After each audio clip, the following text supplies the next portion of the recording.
Am I the a-hole for breaking up with my girlfriend when her kid called me names and she didn't tell him to knock it off? My ex-girlfriend Heather and I are both teachers. I'm 48, she's 34. We got together when I was 44 and she was 30. I've known her son since he was 11, and I have no biological children, just getting the facts out of the way. I've had a polite relationship with her son for the 4 years I've known him. He's a good kid, and I think he'll be a good man. His biological father, Dan, is a waste of skin. He is 35. He was also a student of mine when he was in middle school. This is important. Dan met Heather when they were away at college, in a different city from where I've spent my entire career. Dan Jr. wasn't really a problem for most of our relationship. His dad was and is a jerk, but not more than most. Then Heather and I started talking about getting married. All of a sudden, Dan Jr. started mouthing off and misbehaving, saying things like I couldn't replace his dad. He became confrontational. I'm a teacher. I've seen many of my students go through this. I talked to Heather about getting him some therapy and also suggested family therapy. She has seen this in her students too, so she should know what he needs. Just after Christmas break, he started calling me a PDF file. That's the kind of thing that could end my career. I talked to Heather about it, but she said he was just working through his emotions. I said I understood that he was angry and confused, but that some words could lead to severe consequences. She refused to see my position. I brought it up in counseling, and she still defended Dan Jr. He said it again in therapy. He said I could have been her teacher when she was in elementary school. While that is technically true, I never met her until she was 30. She was a whole adult with a child.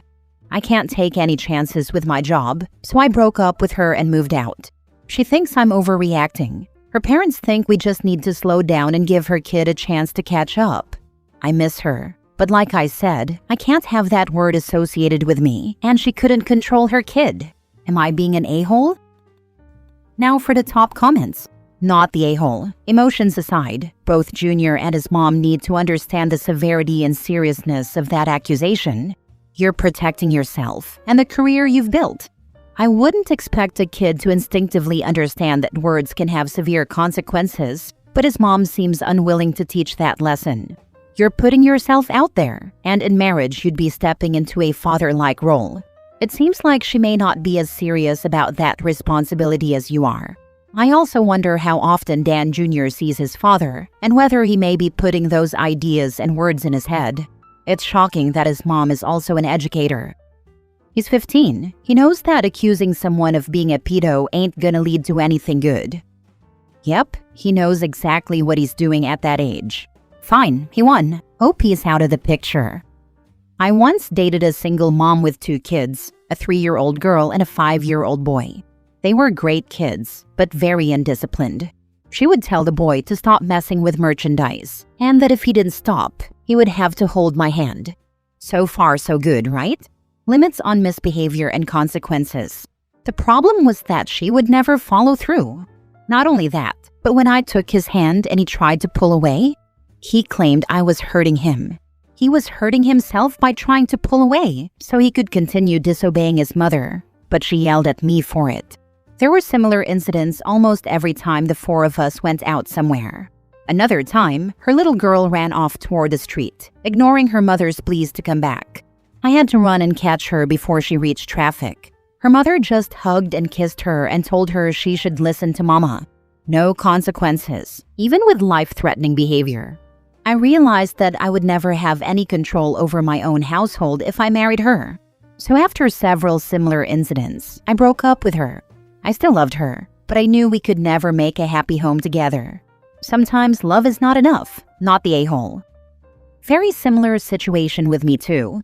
She wanted me to help parent her son, as we had discussed in depth before moving in together, and she'd help with my daughter, who didn't need it, as she was well raised. Anytime I did what we discussed, she'd buckle, cave, and undermine me. When his behavior at school was truly terrible, she'd talk to me and ask my advice. We'd spend hours making plans, schedules, sticker charts, you name it. But as soon as he resisted even a little, and it required actual parenting, she'd fold and give up, and the behaviors continued. It got to the point where we had a mortgage sorted and an offer on a house accepted, and I realized the same thing. My life would never be my own, and I'd be financially tied to this child's terrible behavior and his mom's constant desire for an easy life. Love wasn't enough, even though she was a wonderful person outside of her parenting, especially when her son was with his father for 2 weeks at a time. Sadly, breaking up was the best decision I ever made. Next story. Am I the a-hole for refusing to house his family and ending my engagement to protect my career? I, 36 female, recently experienced a very positive career shift. This has allowed me to afford things I've always wanted, like finally getting my own office space. Where I live, property owners often convert houses facing the highway into commercial spaces, so mixed-use areas, housing and business, are common. I rented a small 3-bedroom, 1.5-bath, house-to-office property near the local college. I could afford the rent and chose to invest in the office I've long desired. I don't go to the office every single day. I'm now engaged, but our families are very different, and having my own office has put a strain on our relationship. My fiancé Dave, 43 male, comes from a loving family, but they have deep personal problems that constantly overlap. I think this has affected their ability to feel safe unless they are all together. I try not to judge, as I come from a very tight-knit family myself. However, I don't have a close relationship with his family, and I'm not invited to most of their events. I decided not to take it personally, as I felt that trying to force a closer bond might damage my relationship with Dave. I was also hesitant to let them get too close because I noticed that both his mother and sister tend to snap and act rudely. His youngest brother has been very nice to me and my kids, but his second youngest is a bit snobby. Not because of social standing, but because he is a band leader who acts as if people who don't know music don't exist. I figured avoiding overfamiliarity would help us maintain a distant but respectful relationship. Fast forward to our engagement. Dave changed jobs to be closer to me so we could see each other after his office hours. My office has become a happy place for me and my kids on some weekends. I use one room as my actual office and another for files. The third is a conference room that I never use for business. Instead, that is where we sleep. Sometimes, when my kids are invited to stay at my sister's, I choose to stay at the office. I'm grateful for it because it's safe, and I don't have to drive all the way home. I hate to put it this way, but his family situation became gross and messy a few weeks before our engagement, and it worsened after the proposal. For background, my future father-in-law and mother-in-law are no longer together. They broke up the year Dave's daughter was born. She is now 15. At the time, only Dave and his sister were adults. The younger brothers were teenagers. Dave had to take his entire family in. He still keeps the same 2-bedroom apartment, and this affected his previous marriage. His ex-wife complained, so he told his mom to move out. Later, his ex-wife and sister-in-law had loud arguments, and she even had a screaming match with his mother. That relationship is now completely non-existent. I don't go to Dave's apartment often, not for any negative reason, but because I know his family likes to gather there and he looks forward to it. We had agreed that his family would remain part of his Sunday routine when we eventually move in together. However, last November, his mother and sister were kicked out of his aunt's house. They moved into the family's old home, which belonged to his grandparents, but they were eventually kicked out of there too due to drama and animosity. Dave asked for my help, so I started sending him links to rental properties. His reaction was complete silence. Then he said we needed to talk. During a very uncomfortable phone conversation, he asked if I would allow his family to stay with me. This caught me off guard, and I said no. My home is a 4-bedroom house, and I will not alter my children's routines or turn them out of their bedrooms. He said he understood, but asked me to consider letting them stay at my office. I again said no. He kept bringing it up for days, until I told him that his request felt imposing and would literally take away my peace of mind. I mentioned not wanting to cause issues with my landlord, and I expressed my firm boundary regarding my privacy and career. I keep sensitive files and client information there. Even with locking cabinets, I have signed NDAs and cannot risk it. I am finally at a point where my career is growing as planned.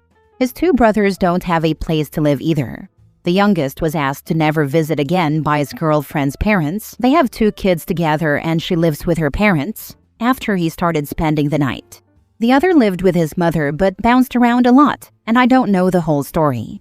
Dave got fired up, raising his voice, red-faced, and not letting me talk. He went from sounding offended to showing a lot of anger, and he yelled at me. I ended up crying, which only made him angrier. This happened at least twice in 1 week. Eventually, we both agreed we needed to talk because the conversation had gone off the rails. I tried to compromise. I suggested helping his younger brother by perhaps renting him a room. Dave seemed okay with this but remained anxious. He explained that he can't bring the whole family to his place because displacing his daughter from her room would cause custody issues with his ex. I tried to stay calm, but I told him he wasn't being fair. We are talking about 4 adults, plus his sister has 2 kids.